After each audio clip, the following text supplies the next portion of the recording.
استاد یک نفر دیگر به نام دلشاد از دوشنبه سوال خودش نوشته است و این سوال هم ربط دارد به رشید رحیموف و محسن محمدیف و دسته یک زمان معروف پامیر و در اینجا از شما پرسید که استاد چرا فوتبال بازان دسته پامیر این زمان در دیگر کشورها هستند، برای دیگر کشورها کار میکنند و در اونجا شاگردان خودشون تربیت میکنند و آیا برای تأسیس دادن یا که برای یک تربیت کردن یک دسته پامیری دیگر باید چقدر مبلغ ضرور است و چقدر باید وقت صرف شود و باید چیکار کرد؟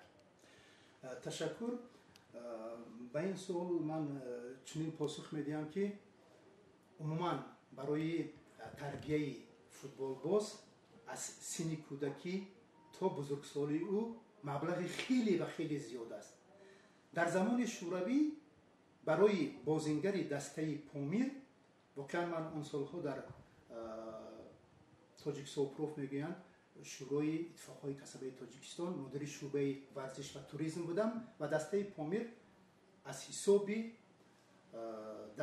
جمعیت حاصلات و از حساب آنهایی که اعضای پرافسیوز میگیم اتفاق کسبه بودن فعالیت داشت. یعنی با بازیگران تا 300 روبل همان وقت سپرده میشد و بغیر از این آنها باز میگرفتند مکافات پولی و همه این جمع از 1000 تا 1000 از 1000 بیش میشد. یعنی برای اون فوتبال بازان بسیار مبلغ زیاد صرف میشد و امروز چرا به مثل اونها نیستند؟ اولا که سطح فوتبال ما پس شد، پس از پاشخوری اتحاد شوروی، پس از برهم دادن دسته پامیری دوشنبه، پس از اون که ما با کنفدراسیون فوتبال آسیا گذاشتیم و همه این از نو باز شروع شد و در این دوره تمام بازیگران دسته پامیر سابقش رفتند و امروز یگان نفری آنها همچون فوتبال باز نیستند. به حیث مربی بعضی آنها هستند و از آنها من به فکر شما راضی هستم که باید استفاده کرد. چرا ما دعوت نکنیم محسن محمدی رو، رشید رحیموف دیگرها رو؟ چرا ما الیسپوهش رو از بوسنیا دعوت میکنیم؟ چرا ما کوازویچ رو از سربیا دعوت میکنیم ولی فوتبال بازان خود رو نیست؟ شاید میگن که اونها مبلغی بسیار بزرگ طلب میکنن.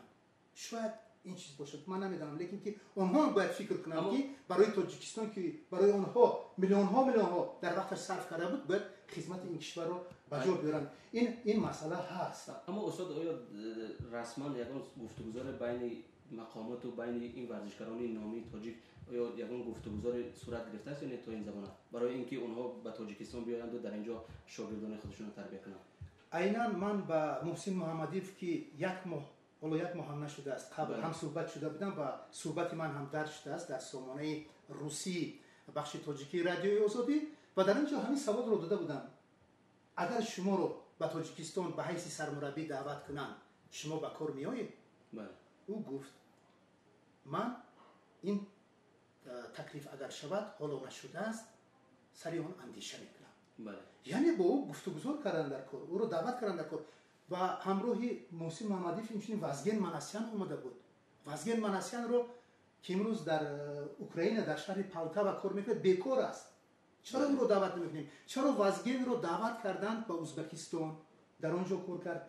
ادگار گیس رو دعوت کردند، اینچنین فوزایل حکیم رو و دیگران رو دعوت کردند. اما به تاجیکستان با فکرم که باید که سریع این اندیشه این مسئله اندیشه کنند و رستم امامعلی همراه یاوران خود ولیری ترسونوف که در آنجا نایب اولی او است، او پیش از همه باید تشبث نشان دهد و گپی او رو با فکرم که سابق همکسبانش میگیرند، به او احترام دارند و همه این چیز بستگی دارد از مناسبت ما با آنها و مناسبت آنها با کشور ما با ما و باور دارم که ما تو گذشته رو با حاضره پیوست نکنیم رشته ورزش پیش نمی رود، رشته فوتبال پیش نمی رود.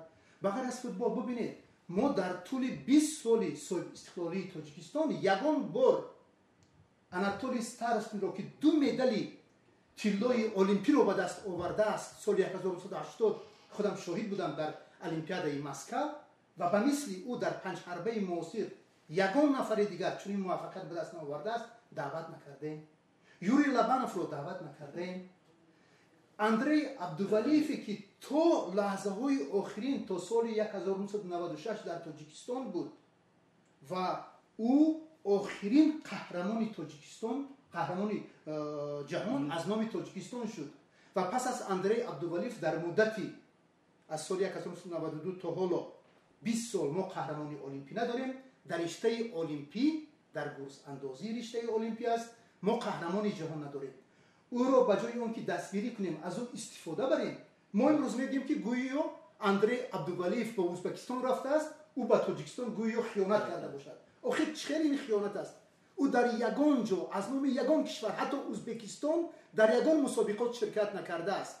کریر ورزشی او به انجام رسید، مربی بود و لحظه های بسیار هم مشکل بود برای او هم، خست به ازبکستان رفت و حاضر در همون جا هست. انا بله، سال 2003 من خوب در خاطر دارم، انا پیروهای ورزشی که در ورزشگاهی مرکزی جمهوری گسترده پهن کرده شده است، ساخته شده است، او رو محض انا همین اندری عبدالولیف در همین جا برپا کرد.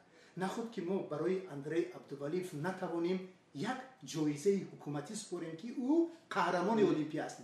به نام دیگر ورزشکاران، اناتولی ستارستین، به نام یوری لبانوف، به نام اندری عبدالولیف باید که ما نام کوچه ها رو بگذاریم، ورزشگاه ها رو بگذاریم، به نام اونها باید که مسابقات شود. امروز تنها یک زیبونیسا رستم و سید مومیر از ورزشکاران پیشین که برنده جایزه المپی است در تاجیکستان است و همچنین 2 نفر ورزشگری که امروز در تاجیکستان شهرت آوردند. اولین مدال رو رسول باقیف آورده است، با او حتی خانه ندادند.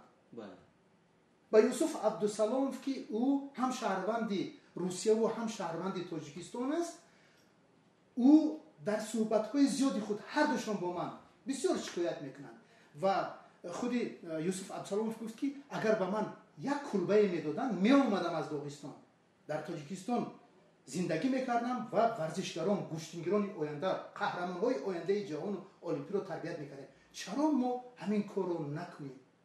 و او مجبور است که در داغستان به سر برد، خانه ندارد. بله، تشکر استاد یک جان، تشکر. امیدوارم بیننده های ما، اونهایی که سوالشون رو برای ما فرستادن، اصلا جوابهای خودشون رو دریافت کردن و در اینجا استاد از طریق اسکایپ هم چند نفر با ما در تماس شدن، در ارتباط شدن. یکی اونها با نام نگاره از شما میپرسد که چرا نرزالای لطیف مخصوص ساحه ورزش را انتخاب کرد، همچون خبرنگار ورزش برای خودش کریر ساخت تا این مدت در همین بخش فعالیت دارد. چرا؟ شاید شوق بود استاد یا که تشکر نگاره.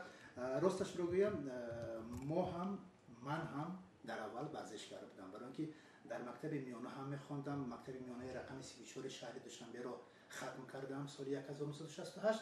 بعداً به دانشگاه دولتی تاجیکستان هم داخل شدم به شعبه ژورنالیستیک و فوتبال بازی میکردیم. در دسته منتخب نورسان بازی کردم، در دسته ریاست ترالیبوس های شهر دوشنبه که به خانه ما نزدیک بود در آنجا بازی کردم، در دسته منتخب فاکولته و در دسته منتخب دانشگاه ملی تاجیکستان در رشته فوتبال بازی کردم. این شوق به من بود و وقتی که ژورنالیستیک رو انتخاب کردم با کار که با مثلا تلویزیون اولا آمدم و اینجا ژورنالیستیک از سبب اون که سالهای دانشجویی من که کامنتاتور شورای شدم، شورای ورزش، شورای فوتبال اول سر کردم، من همین ساحه رو انتخاب کردم، ژورنالیستیک. و امروز این ساحه شده است در حقیقت. امروز پیش نبود، تقسیم نمی‌کردن مثلا با ژورنالیستان رو اول برای تیار کردن اونها من در نظر دارم کافدرا ها نبود. حالا کافدرا در دانشگاه دولتی مسکو است، در لنینگراد است و در ما هم باید کافدری ژورنالیستیک ورزشی باید باشه که ما شریحان رو تیار کنیم. انا همین چیزها. تشکر استاد. آیا لحظه هایی هم بودن که شما برای شما این کار تا حد مشکلی آوردن، گویا که از این کسب انتخاب کردن تا حد پشیمان هم شده باشید؟ آیا واقعا لحظه هایی بودن همینطور؟ از کسب انتخاب کردم پشیمان نشدم راستی گپ، برای اینکه این کسب ندارد، کسب ژورنالیستیک ورزشی رو من گرفتم همه جانبه. ژورنالیستیک ورزشی باز محدود است، خبرنگاری مطبوعات است، خبرنگاری رادیو است، شورای تلویزیون است. من باز با 2 زبان روسی و تاجیکی. بنابراین اگر در تلویزیون مقرون نباشم در رادیو کار میکنم، رادیو مقرون نباشم در مطبوعات کار میکنم، لیکن به همکسبان خود میگن شارحان ورزش. برای اون که شارح خوبی ورزش شوید شما کارو از مطبوعات سر کنید، چون که مطبوعات اول قلم، اول نوشتن رو، خبرنویسی رو آموختن در کار، بعدا در رادیو تلویزیون دیگر جایها کار شما خیلی پیش می رود. واقعا من با شارحان ورزش بار دیگر یک چیز رو گفتنی هستم که قبل از همه نازک های زبانی که شما شارحی میکنید، زبان تاجیکی باشد، باید زبان تاجیکی رو خوب دانست. بعدا اون نمودی رو که انتخاب کرده در همه نمودها شارح شدن نمیشود. امروز متاسفانه امروز بازی فوتبال رو شرح میدن، پگاه گوشتین، پگاه دیگر چوباندازی و دیگر و دیگر و دیگر. و نازکی های این مثال نوع ورزش رو خوب از بر کردن در کار، درباره تمامی نمودهای ورزش یک اطلاعات عمومی پیدا کردن هم در کار است. اگر شارح ورزشی رادیو یا تلویزیون شوید، البته باید که شما کلامی شوید و نطقی برا داشته باشید. و یک چیز دیگر است که حتما باید که به وضعیت زود بدل فوراً و درست بها دادن، این است شارح تلویزیونی، رادیو، شارح ورزش. این چیزها مهم است. بله، تشکر استاد یک جان، تشکر. واقعا وقتی ما برای این صحبت خیلی خیلی کم مونده است و استاد بعضی از خواننده های ما به این نکته توجه کردن که واقعا درباره وضع عائله شما خانواده شما توجه کردن. من پرسیدم که واقعا فرزندان شما چیکار هستن، عموما زندگیتون چطور جریان داره؟ تشکر. اون جای مخفی نداشته باشه. سینی من از 60 گذشته است. پدر هستم، صاحب 2 فرزند، یک پسر و یک دختر، هر دو ختم کرده فاکولته اقتصادی دانشگاه ملی تاجیکستان هستند. صاحب 6 نبیره هستم. نبیره هایم با ورزش بسیار توجه زیاد دارند و بسیار آرزو دارم هرچند آنها در تایکواندو الکی عنوان قهرمان دوشنبه رو به دست آوردند، خرد هستند، حسن جان و حسین جان، ولی در آینده میخوام که فوتبال باز باشند، زیرا تقوی اونها محسن محمدیف است که بهترین فوتبال باز عصر 20 از تاجیکستان است.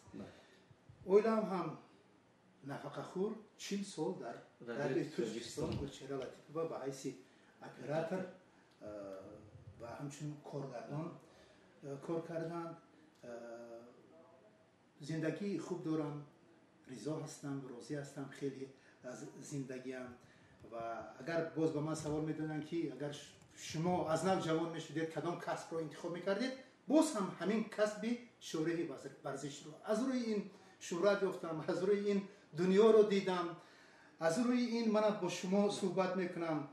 تشکر میگم از مقامات، از راهبران بخش تاجیکی رادیوی آزادی که به ما امکان دادن اینقدر صحبت انجام بدهیم. تشکر استاد ارجمند. ما در نوبت خود به شما تشکر میگیم که اینقدر وقت خودتون را دریغ نداشتید با ما، با خواننده های ما، با خواننده های تارنمای آزادی.org و همچنین کاربران فیسبوک، همچنین دوستداران ما، هواداران ما در اسکایپ به سوالهاشون پاسخ گفتید.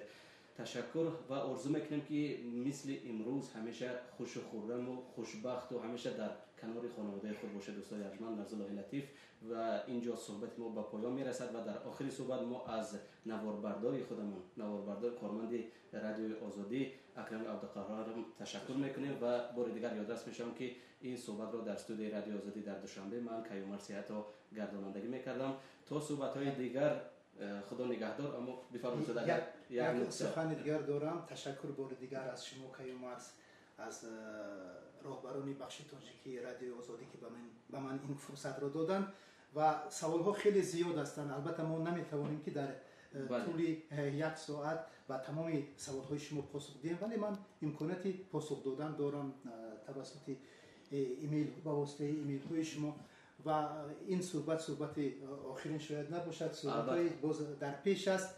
و بار دیگر از همه شما تشکر میگویم و میخواستم که آرزوی از همه عالی من که در تاجیکستان باز قهرمان المپیک، قهرمان جهان در رشته المپیک پیدا شود، عملی گردد و به تمامی ورزشکاران تاجیک در المپیاد لندن موفقیت ها آرزومندم.